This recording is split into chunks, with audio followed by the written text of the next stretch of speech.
Shallowchal here, and I had a conversation with Shalini Bhasin, who is the Libertarian candidate for the federal seat of Bonna coming up in the federal election on May the 3rd. Why am I talking to a Libertarian candidate? Because we need to talk to everybody if we're going to solve the problems that this country has. Shalini was a government auditor for over 15 years, so she understands how government works on the inside and the outside. In fact, her insights into how governments waste our money was truly fascinating. So I hope you enjoy the conversation. Don't forget to like and subscribe before we go any further. Just hit that like and subscribe button, then let's rip into this. Shalini, I really appreciate you coming in to talk to me today, and I find it fascinating to talk to people from all different political persuasions, cultures, ideologies, locals, people from interstate, and we caught up at the Vote Greens last rally just a couple of weeks ago, and it was really good to meet you, and you kindly accepted my invitation for us to have a conversation. Thank you very much for being here. Thank you, Scott, for having me here at the studio at such a short notice, and it was lovely to see you. It was a pretty impressive rally, I thought. Not a huge one, but certainly I think was impactful in the way that there were a lot of different political parties there. Yes, I think that rally was a statement in itself because there were lots of groups, not just one group who was talking about the Greens. So, and it is interesting to see that how many different groups are seeing exactly the same thing, So definitely a rally which was important before the elections. The Libertarians had a very strong presence there. Yes, Jim Wilmont's a great Senate candidate we've got, and we are lucky enough to have such a strong candidate this time. Yeah. And we are doing our very best to get him elected. Yeah. And Jim's very clear on all the aspects, whether it's agricultural issues, whether it's remote society communities, or whether it's, on these kind of matters. So yeah, he's quite good. What does the Libertarian platform really mean? What is a vote for a Libertarian? Look, a vote for Libertarian is vote for your own self, your own rights to have a voice in the parliament, what it should be in a real democracy. Yeah. So what's happening at the moment is you've got people in power, but they don't necessarily represent you because they're so disconnected from the roots. Whereas Libertarians is all about going from bottom towards up. So it's basically grassroots level. And that's where I see myself as well. I'm a community person and I connect with the local community. I am a small business owner. I am an immigrant. I am a woman. I have family. I am basically what an average person is. Sure thing. I'm not some high-headed politicians who totally disconnected. Yeah. So that's what Libertarian is. And Libertarians let you be you. So we are not dictated by a script that's given to us. Like, I'm new in politics, but my party has given me the liberty to speak my mind and present myself the way I am to the community and take it from there. So and that is true libertarianism. It's been very welcoming to you. You've felt that it's a place where you belong. I definitely do. I have been just myself. I haven't had a mask on within the party or even carrying that brand outside. And that's what I like about libertarianism, and which is what I'm believing in it, that this is what our nation needs. This is what we all came to Australia for. This is what we believed in Australia. Shalini, you've had a really interesting career where you worked in government for quite a long time. And you worked in the capacity, you're an accountant by trade, I believe. Yes. And you worked in the capacity of auditing and reviewing financial decisions and where money goes within government. And has that influenced your decision to become a Libertarian? Not necessarily. When I chose to be a government audit and risk advisor, that was more of a professional choice. And back then I didn't see myself as a libertarian, but where it has definitely added is the clarity that I have with how the government actually functions, how the departments actually function, how policies are made, how are they implemented. So I have that clarity to understand when something gets announced by the politicians. I can see what's happened in the background, what is its implication. So that professional exposure with the multiple government departments, both at federal and state level. Yeah. And, as an auditor, we see a lot. We don't just confine ourselves to one area. So my work area was more in the operational stage. So I did the internal audit, which meant that I got to see a lot, not just the financial aspect, but actually, the implications of policies and how they're adopted and stuff. So does that lead all the way to outcomes? So a policy decision is made, finances and resources are allocated, there's an outcome that's meant to be measured, a KPI at the end of that. Is that what you would see, that whole journey? Yes, we would see that. And as an auditor, that's what we would do. We would review that and tell how to improve. We would look into what the deficiencies are in the system and how we can improve upon that. But basically, that experience has given me a more insight into how the Australian government works. Is it bad? Look, it's not good either.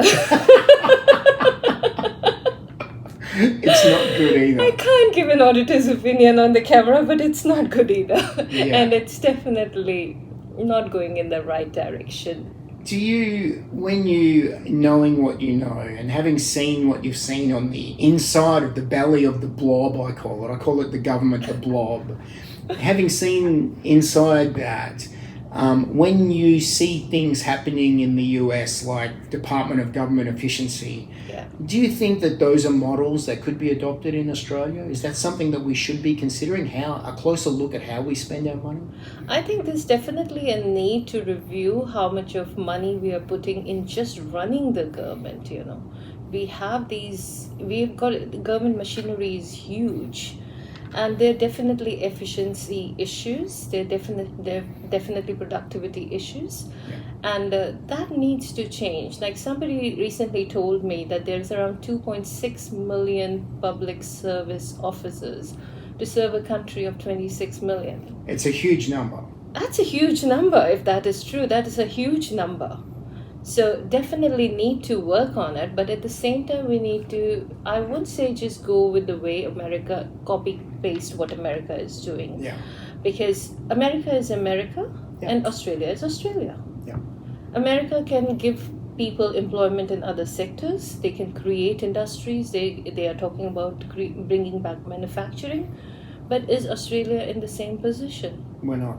So we have to see what is the employment alternative for people who are currently in public service. Sure. So we can't copy paste that model straight away, but at the same time we definitely need to find an alternate, because as an economy, if we really want to grow, we have to promote the private sector. We need to develop the industries where the employment can be created, where it actually genuinely adds to the GDP of the country. Whereas in public service, it's about spending of the taxpayers' money. You see, there's two ways. So it's kind of churning within, whereas this is growing. And if you really want to see ourselves globally competitive, we need to grow, because this is what's happening in different countries. Is the government there to create and facilitate the pathways for private enterprise to be able to move forward in this country, be it the right legislation, be it the right roads, be it the right access to resources, people, tax structure, bureaucracy?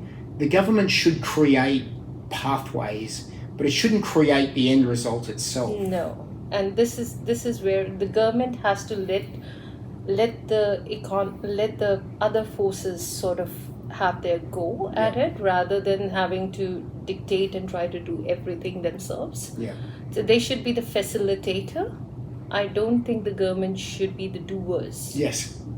And that's where we've got it wrong. That's a good point. So Australia is the world's most regulated country, and those regulations are becoming ridiculous. I'm a small business owner at the moment, so I left my public service 7 years ago to start my own business journey. So as an entrepreneur, I've seen how difficult it is. So too much of regulation doesn't help anybody. We are not promoting innovation in this country, and definitely the tax system needs to be reformed. And that's where the libertarians come into play. The government would make the argument that those rules and regulations and those structures create stability and create safety nets within our country. Many people would argue that the libertarian model leaves people behind and doesn't bring everyone forward with it. What would you say to that? Well, there are different ways of governing a country. So one is a socialist model wherein the power stays with the government, whereas libertarian model is where the power stays with the people. So it's fundamentally two different things.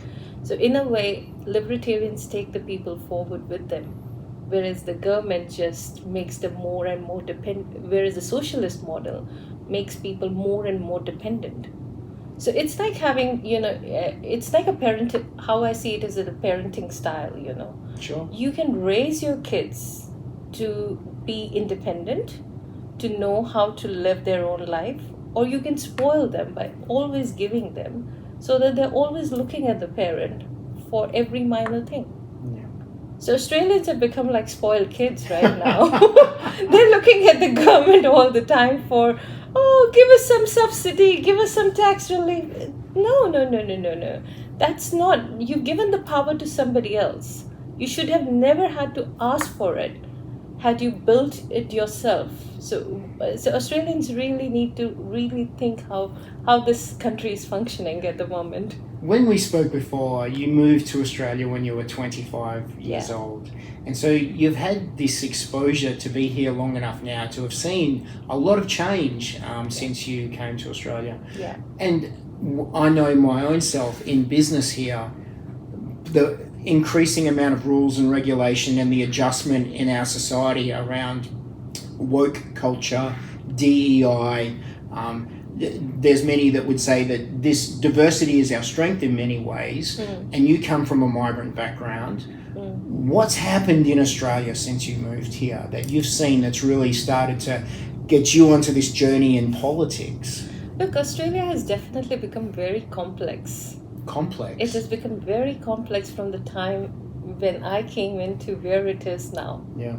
And that's it's a combination of a lot of things. One is the demographics have changed. A lot of people from different countries have made this as a home. So we've got diversity.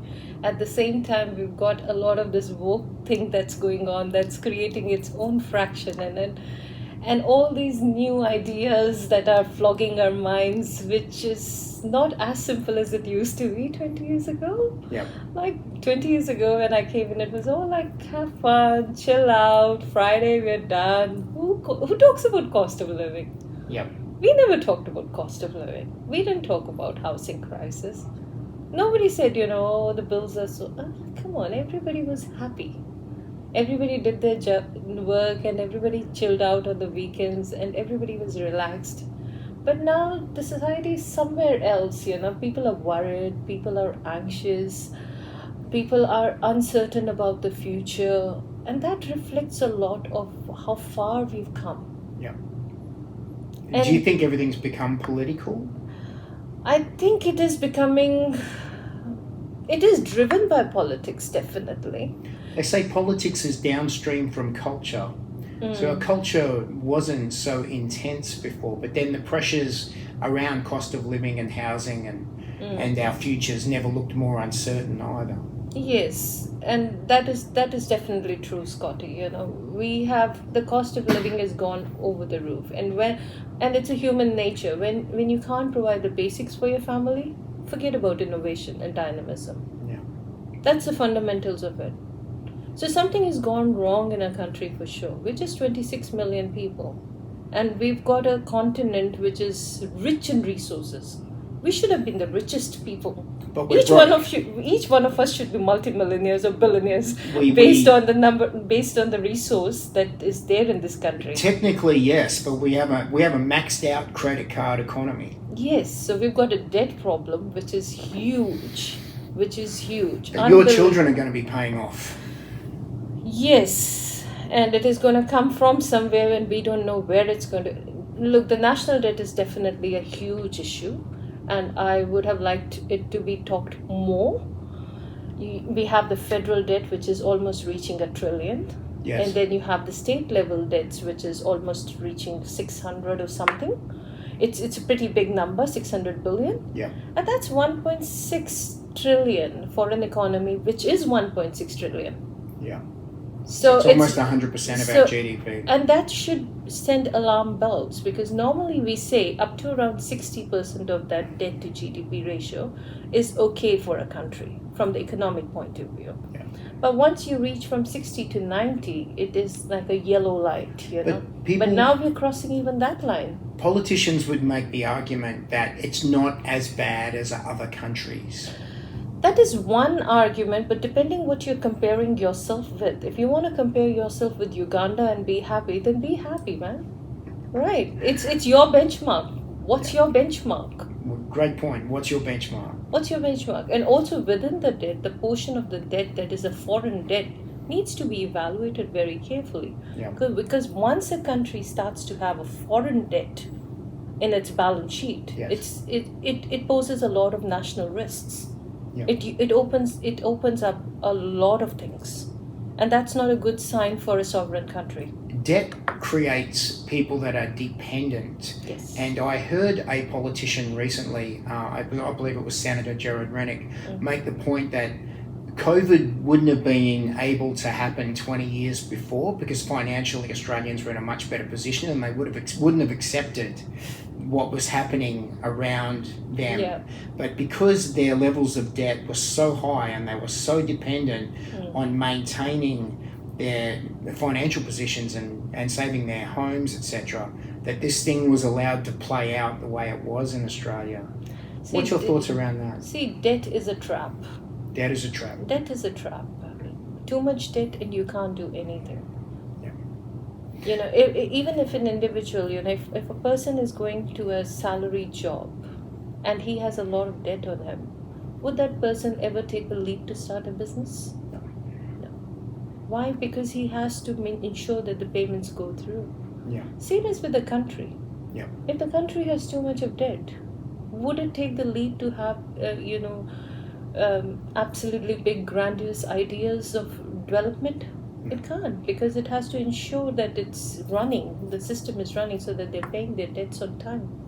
What, in your mind and in the Libertarian Party's policies, do you think could make quick, impactful change in Australia? See, first, one policy which is very important, which we are trying to push, is that nobody should be paying tax on at least, for an income of 50,000. Up so to $50,000 for an tax individual. rate. And the rationale behind it is, in today's time, Scotty, an individual, that's the basic income a person needs for a standard of living. Basic standard of living. Just to have a small house, a car, a basic life, you got to have an income of $50,000. Yeah. So why should government be taking tax from it? Well, they shouldn't, in my opinion. Similarly, for a small family, the minimum household income to ensure that the family has certain basic standard of living is 100,000. So you should be able to income split that. So the rationale is that you shouldn't have to pay the tax for 100,000 as a couple. As a couple. So that is one thing which we are proposing as a policy, that it should come. And that will ease the pressure from the families. It'll also encourage people to have children, potentially. Which is another important aspect, because why are we bringing people from overseas? Because we don't have a population of our own. And why don't we have a population? Because our youngsters and families can't afford to have big families. Yeah.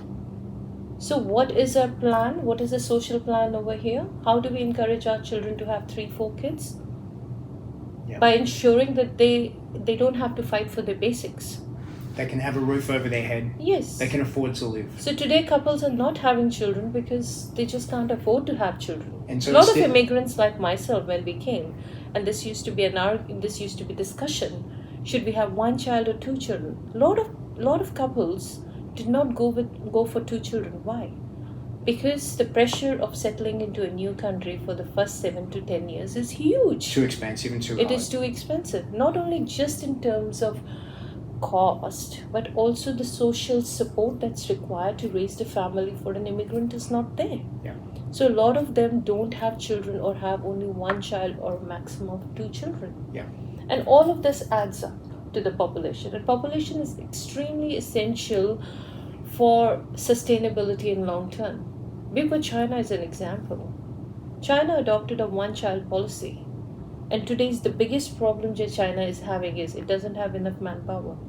And so they're staring at a demographic black hole right now because they actually made a huge mistake by Yes. not creating enough children Yes. to carry the legacy Yes. of looking after the next generation Yes. or the older generation Yes. behind them. And We have the same problem in Australia. we are going to have it. If we continue to go down this path, wherein everybody nobody can afford to have a standard of living because this cost of living or housing or there's not enough home. Sorry, who's going to have a child?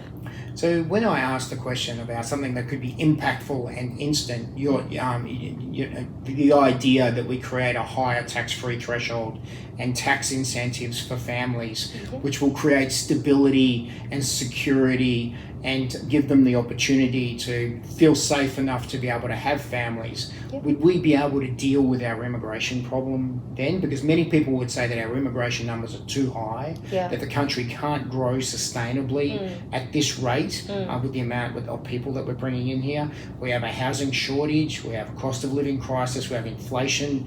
Even though they tell us it's under control, I think you know that it isn't under control. Look, Scotty, we cannot blame immigration for everything. Immigration has its pros and cons. Immigration, the way it has happened in the last 3 years under the Labour government, I don't agree with that. That's a huge number. Yeah, That's a huge number. It's a mistake. It's unsustainable. Also, when we bring in people, we need to know whom we are bringing in. Yeah. Do you think we don't have enough control on them? I think we need to put some sense into it, and we need to study history. We need to study cultures. We need to take the example from other countries as to what the consequences have been for some of the decisions that have been taken blindfolded. Yeah. And Australia still have a chance. We have a choice. We have a chance. We have a chance. I don't know if we have a choice at this stage with the current government, Scotty. That's actually a really good point. Yeah, I don't think we have a choice. We'll have a choice when we have libertarians in power. The frustrating part, I think, for most Australians is that they're being gaslit regularly. I'm not sure if you understand what being gaslit means.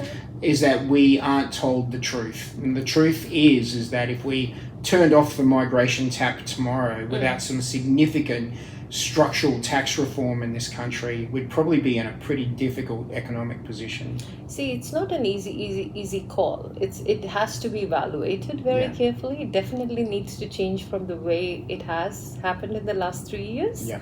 Definitely that needs to stop now. How it's going to be, it requires a lot of thinking. It's not an easy solution for two people to decide. Yep. There are a lot of factors that needs to be considered. Immigration does help the economy in many ways. We get labor, we get, it adds, an immigrant brings in a lot of wealth as well to the country. It's wrong to say that a migrant walks into a country without anything. To give an example, a simple student, for example, an international student contributes at least 100,000 to the economy.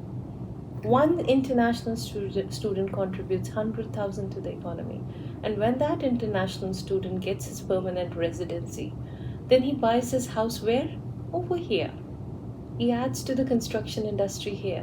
When he settles and have a family, where does he have his children? Here. He adds to the population of this country. Yeah. When he grows his business over here, then he invests in the economy of this country. So an immigrant is a great asset. A human resource is a great asset. One should not undermine that. And at least we are in a lucky stage at the moment where people want to come here. Yes. The truth of the matter is there are countries which till 2 years ago were called the Western countries where nobody wants to go. If one looks at the number of international students who are going to Canada now, it's plummeted. It's plummeted. Why? Explain. It's plummeted. And what if the same thing happens in Australia? Why don't people want to go to Canada now? Because Canada's social fabric changed. What changed about the social fabric? Housing affordability, employments, a lot of social unrest as well within the country. So immigrant will go only where they feel there is certainty. Why is somebody moving away from their country? Nobody wants to leave their family. It's a huge leap. From a migrant psychology, it is a huge leap because you have your family, you've grown up somewhere, that's your safe zone. Why would you take that leap? Because you're seeing something which is better, right? Yeah. You're an economic migrant, Yeah. most likely. Yeah. Most of the migrants are economic migrants. Correct, yeah. Which means they should be able to see that they'll be better off here than they would be where they are. So what does Australia needs to show then? Australia needs to keep its brand. Australia needs to keep its brand. Yes, it is a wonderful country to come. Make it your home and grow over here, That's wonderful and it's good for Australia. Yeah. So immigration is good for Australia, but it is the quality of immigration that needs to be looked at. If you're getting the best of the talents from the world, wonderful, you're lucky. Do you think we're getting the best of the world now? I don't think so. In the last 3 to 6 years that I've seen, I would question. So I would question that. I'm seriously questioning that. You think we're not getting the best and the numbers are too high? Yes. And it's not sustainable. It is not sustainable because you have to see, Scotty, you have to always keep two aspects in mind. The impact of immigration on the economy, and second is the impact of immigration on the society. Yep. You should not be compromising in either of them. If an immigrant becomes a liability on the system, it's not a good immigrant. If the immigrant comes and disrupts the social fabric of Australia, that's not a good immigrant. Yeah. And in both cases, one needs to take a step back and say, is this the right decision or should we tweak this decision in a much better way? Yeah. Because the accountability is with the government. They have to ensure that economy is protected and society is protected. Great answer. If you haven't done it yet, like and subscribe right now. One of the key issues with Australia is our housing crisis at the moment. And having worked for government, you've seen how inefficient government is when it comes to making a decision about anything. And owning a building company, I deal with building approvals that absolutely blow my mind. For really simple things, it becomes a very complex and bureaucratic process. Australia approved the least amount of homes on record last month for building approvals. So we've got a plummeting building approval rate at the moment. Yeah. We've got construction rules and regulations that are making it even harder and more expensive. There was a report that came out just the other week from the HIA that said that if you're building a new home and land in New South Wales, 50% of the cost of that goes to all 3 different levels of government. Yeah. What do you guys think, what do Libertarians think is a solution to the housing crisis? What can you do? Look, Libertarians believe in my property, my rights. If you own a piece of land which is a freehold land, mate, that's your land. And you should have the liberty to build on it the way you deem it fit. Within the boundaries, of course, and I think most Australians know those. Yep. The council or state, they should not be directing you or micromanaging every aspect of what you do on your piece of land. You paid for it. So if you've got a space for a granny flat or a modular home to put in, to give that space to your growing family, then do it. And that's one of the policies we are proposing. Housing crisis is something which the Australian government has brought on the people of Australia. Are you saying the government created the housing crisis? Absolutely. So we have a problem of government over here. We have a problem with government. We have a problem with the government. And we are going down the path as what Canada has done as well, where the housing crisis has pushed the people to such an extent wherein they're saying, is it even feasible to live in the country? And I think Australia is reaching that tipping point wherein nobody can pay the rentals that's there in the market. It scares the hell out of, of even the best of the professionals, who are on 6-figure salaries. If someone says you got to pay $1,000 for that, sorry, we don't have that much. Yep. So the rental crisis is definitely brought in by the government because they did not ease up the system. Yep. You kept it too tight for too long. So you've got to loosen up. There are lots of people making a lot of money out of this housing crisis, though. Yes. People that own existing properties, people with large property portfolios. Yeah. Is that the problem? It's a part of the problem, Scotty. The greed definitely gets in. When you have tighter and tighter zoning restrictions, then the price of the property is going to go up. Because it's a demand and supply thing. If the demand is less, demand is more, and the supply is less, the price is going to go up. Yep. Basic economics. And there are definitely powers and people in power places who are playing that game because it's benefiting them. But that's not a fair way of running the country. The socialists and Marxists would say that they should redistribute the wealth from this class of people that own too many houses, and that we should reduce the number of Airbnbs to free up housing stock. But even at our current rates of immigration, that wouldn't solve the problem. You only have so many houses. Yeah, look, Marxists and socialists, they have their own minds, and the further they stay away, the better it is. The better for you. You're not a fan. I'm not a fan of Marxism and socialism, and which is why I chose Libertarian, because I believe that is the forward way. That is a positive way of running the country and having a healthy society. Yeah. Whereas socialist models is all bit oppressive, it's not something which I'm a fan of. And so the libertarian mindset then is that your property, your property rights, you should be able to do what you want to do on your property. Yes. Government, let the least amount of government interference into your property. Absolutely. What So is one it? of the solutions that we provided is the modular homes. We have so much of land. We can easily add up modular homes, which can be moved later on as well. So if we are talking that this is a crisis, which is, say, a temporary crisis, even if we were to assume, okay, we are in a crisis. When you're in a crisis, you got to make quick decisions, right? Yeah. So, okay, we have identified this is a crisis. We need a solution. Modular homes is a wonderful solution. Allow people to have, one-bedroom modular homes in their backyards. They're not fixed homes. Yeah. So say in 3 years down the line, it's no longer a crisis.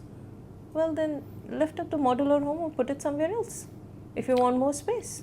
That's a flexibility. There's crises and there's crises. Yes. Because when we had a virus crisis, we shut the borders overnight.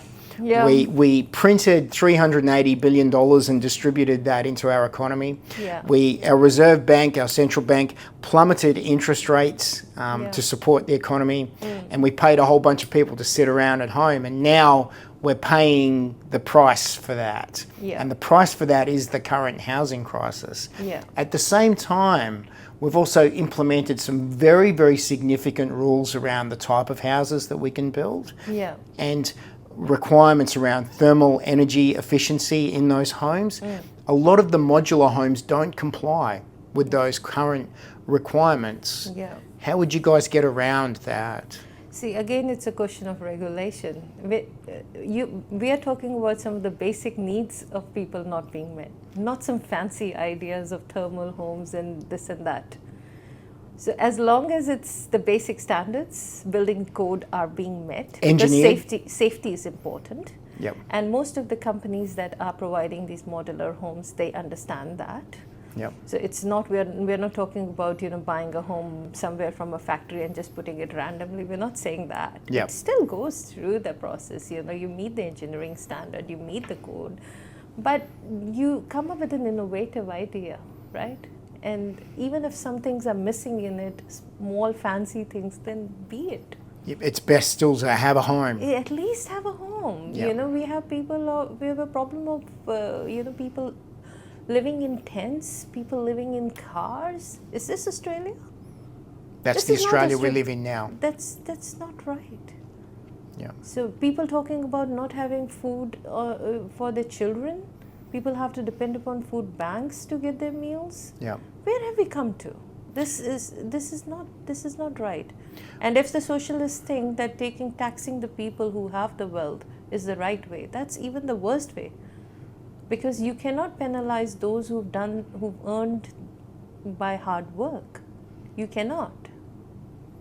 They have worked for it and they have been paying taxes. Yeah. It's not that wealthy don't pay taxes in this country. They pay a lot of taxes. So we cannot say that we're going to take this and then give it to these, people who are under. No, it doesn't work that way as well. You got to give.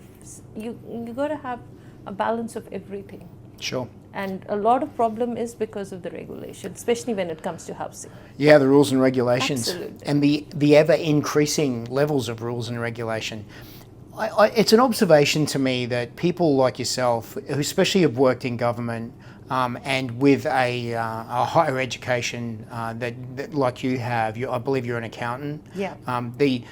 You generally go one of two directions. You become a very conservative Liberal Party member, or you become a socialist, left-leaning, which hand have I got up here, Marxist to some degree, who believes in a big state solution to things. You've gone in a completely different path towards libertarianism. Where does that fit with you in your outlook and your ideology, and well, not ideology, but your outlook on the world with regards to your faith and your religious background as well? Good question, Scotty. When I came across this word libertarian, and that was not a long time back, I was very curious about it. And then I started studying what is, conservative way, what is Marxist way, and what do we have on offer over here. So when you say most of the educated people go either this way or that way, tell me, what was the other option? Yeah. There wasn't an option. So Libertarian Party came into existence only recently. It was called the Liberal Democrats before that, but again, the concept of libertarian came with the brand Libertarian. And Libertarian is a global movement. So when we study the example of what's happening in Argentina, or how this is all playing out, we say, okay, there is an alternative. We don't have to be in the red team or the blue team, or there is an alternative. And this is what has attracted me to libertarianism. That at least finally there's some place where I can have my breathing space, where you can have sanity, where you can have free discussion, where you as a candidate are not given a script to speak. Yeah. You speak your mind and you let the debate go through. So this is where I am as a candidate for Bonner, wherein I want a feedback mechanism wherein I'm taking the inputs from the ground up and building it up slowly. And this is the space which attracted me, I guess. I think there's many things that have happened in Australia in the last 5 or so years, especially since 2020, where Australians, the idea of who we are as Australians is certainly very, very different to what we displayed to the rest of the world since 2020. How did you personally feel during COVID as you watched government do what government did? Just out of curiosity. Look, COVID was an era which has changed the world, So you have a word before COVID and you have a word after COVID. Agreed. So COVID is one thing that should have never ever happened in the world. Shouldn't have happened? Should have never ever. We should have, it's a tragedy it's a tragedy. But we as Australians, when we compare ourselves, if we were to compare ourselves to what happened in America, the level of lockdowns that happened there, or to the rest of the world, we were still not that bad compared to the rest of the world. It was bad, definitely in Victoria and parts of New South Wales. Yeah. But when you look at Queensland, for example, it wasn't that bad. We were very lucky We were in our homes, but we were not locked in little containers. The ring of steel. Yeah, we were not. So when we see it to the rest of the world, we say, okay, we were still fortunate. Just like we've been fortunate with so many things. We've still been a lucky country, okay? Yeah. But was every decision that was taken by the government back then right? No. What would libertarians have done differently if they were running the country? At least give the flexibility to people to choose whether they want to be vaccinated or not. That choice should have been with the people. There should not have been mandates? I don't think so. As a small business owner, do you feel that you are connected in many ways to the average pulse of Australia? Absolutely.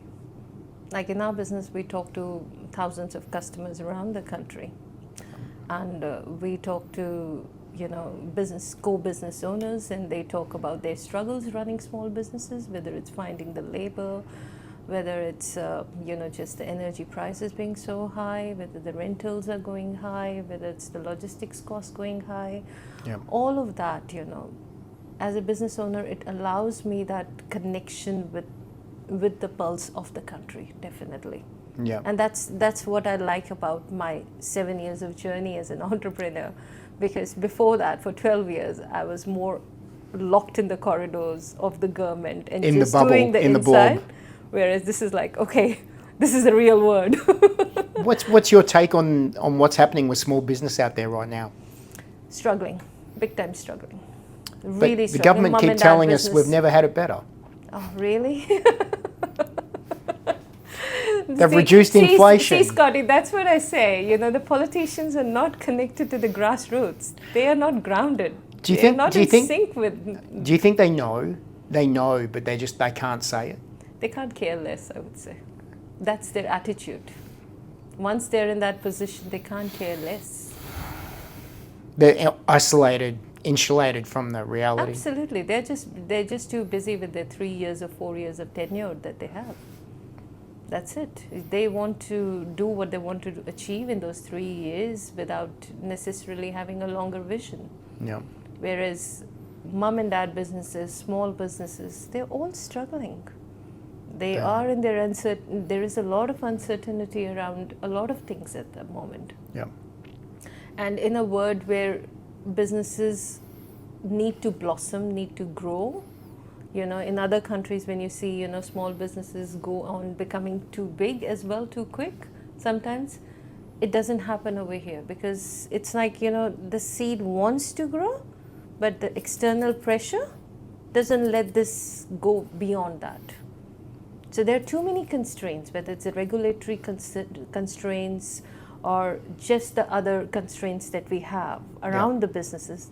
It doesn't let a business grow. So even in my small business, I see, we have grown, but we have not grown as much as we should have grown. You've reached the limits of what you can do at a certain point. Because as two people running a business, how much can you do? You've got 24 hours, you've got a family to run. You've got other things to do as well. You can't hire endlessly. So you say, okay, I'm going to stay, this is my capacity, and I don't want to grow more than that. Even though I see a potential, but I won't, because I want to sleep in the night. There's too much risk. Risk is there as well. Yes, the risk is also too high over here. The resource constraint. Yeah. Biggest thing is the resource constraint. So to put, Scotty, last year, me and my husband, we were having a discussion like, we've got this business over here. Why don't we move it probably overseas? Move to somewhere that's more tax friendly? More tax friendly, more where you can get resources easy. We have these discussions, but then but the truth is, once you're living here, your life is here, right? It's hard to leave You can't here. chase things, right? We love Australia still. We love Australia. So we all have to make this as the best country, We don't have a choice. Yep, We made this country as a choice, right? At least for me, 20 years ago, I made a choice to make Australia my home. This is my home for this lifetime. So I have to do whatever best I can to make this place the best and be proud of it. That's a noble commitment. That is why I'm stepping up to be a politician. Yeah. It's a pretty hard ask. You are running for the seat of Bonna in the federal election coming up on the 3rd of May. Yes. It's early April at the moment. The election was called at an unusual time, I thought. And because I own a building company, I'd call it a selfish time, but that's what governments do. April is traditionally a very difficult trading month, and we know that 4 weeks to 6 weeks before a federal election, people don't spend money. They tighten up. Yes. So we've got school holidays, Easter, Anzac Day, May long weekend, and a federal election all happening at once. Yeah. But that suited them politically. How do you feel about the idea of fixed terms and fixed election dates, kind of like the Americans do? This is something which we can have a debate on, something to be thought about, if we can have those fixed that's much better. Then it at least doesn't have that uncertainty for so long, you know. Yeah. We just don't say, okay, when is it happening? Is it happening in 4 weeks from now, or 8 weeks from now, or 12 weeks from now? So we can better plan around we can it. better plan around That's it, one you way know? to look at the debate. Yes, and those in power, you know, they tend to, you know, like Labour started campaigning probably from January onwards, right? They knew what they were going to do. They knew what they were. So it's Yeah. like, no, it's like, you know, come on, you know, be fair. Yeah. Be fair. Don't play the games. If you really want to run, you know, at least have the same start line. Yeah. You can't be ahead of others and, you know, they'd say, okay, now you start running. Yeah. You're in a really interesting electorate because Bonner incorporates the coastal area around the bayside of Brisbane, Yeah. all the way out to some of the suburbs of Brisbane. It's a big electorate. Yes. It's been held by the LNP member for quite a long time now. Yes. What would you do differently in Bonner? What about Bonner for you? Look, Bonner for me is, first of all, it's my home for 18 years. I am a local person. You are. I am invested in it. I live here. My son goes to the school over here. I have my business over here. I have most of my friends over here. I have my social evenings here. Bonner is my home. Yeah. So when I was given this opportunity to look at this division, I looked at it from two aspects. One, my own local, because I didn't want to go too far. I wanted it to be my area, and I wanted an area wherein I could see myself for the rest of my life as well and work in the community level. So that was my choice as well. Another interesting aspect of Bonner which I saw was that it had the port of Brisbane, which had 95% of the Queensland business and trade coming through it, international trade. Wow. So it is a very, very important electorate. So as an auditor, I started looking into the investments that have come into Bonner in the last 14 years under the current leadership. And may I say, I was disappointed. Really? I was disappointed. We had so much potential. We have so much potential in Bonner, especially the Port of Brisbane area, the heavy industry areas that we have around the Lytton area. There is so much of potential, but it is underutilized. Yeah. So if there was a federal candidate who was actually invested in this division, he would have made some serious investment in this division. A lot of I was a little disappointed with what I saw in the 14 years of investment that came into Bonner. Especially given you've lived in the electorate for a really long time. Absolutely. I could see some, some intersections and road and transport that's been built, but having worked with transport and main roads for so long, I know it's a part of their strategic plan anyway. What does the leader brings to that? We're sitting here today in an office that's just a short distance away from one of the most dangerous railway crossings in Australia, I would imagine, and you've been through it many times yourself. But we have the problem where our local council and our state government and our federal government keep pointing fingers at each other and are unable to actually get a decision to rectify that place. How would you get around the finger pointing? See, that is the thing. When it comes to safety, safety comes first. If it is dangerous, then it needs to be fixed. And all forms of government, whether it's state, council or federal, they all need to come together and do it. They don't seem to be able to, though. But they're not interested. They're not invested here. That's what I'm saying. That's why you need to invest in a local. You need invest to in a local. Invest in a local. What local? Be vocal. Yeah, not a professional politician. No. A grassroots member, a member of the community. Community people, yeah. Yeah. Can you tell us a little bit about your family? My family, I have a wonderful husband who's very supportive of me, and I have a 14-year-old son, and we have a beautiful border collie. Her name is Lily. So we are a small family of 3 and 1 pet, and we live in Gumdale. We made a conscious decision to move from 8 Mile Plains to Gumdale 7 years ago because we chose a lifestyle which was more compatible with working from home. So we established a business there, and as a mother, I can spend more time with my son Yeah. while I'm on the property working in my business. So that was a conscious decision I made as a woman, Yeah. because I was taking a business leap, which was a huge leap. And with the amount of effort and late nights that goes into setting up a business, I had to make a conscious call that I'll have a living arrangement or a working arrangement wherein work and family are in the same premises, and which is why we chose an acreage lifestyle. Yeah. So we're a small family over here. We do have my husband's extended families here, which is always a support. But my family is still in India and overseas Yeah. You're spread out. a lot. And Yep. that is one thing that touches my heart a lot. Yeah, absolutely. Are you excited about the next 7 to 8 years in Queensland? What does the Olympics mean for you? Olympics is a huge opportunity to have our brand in the world.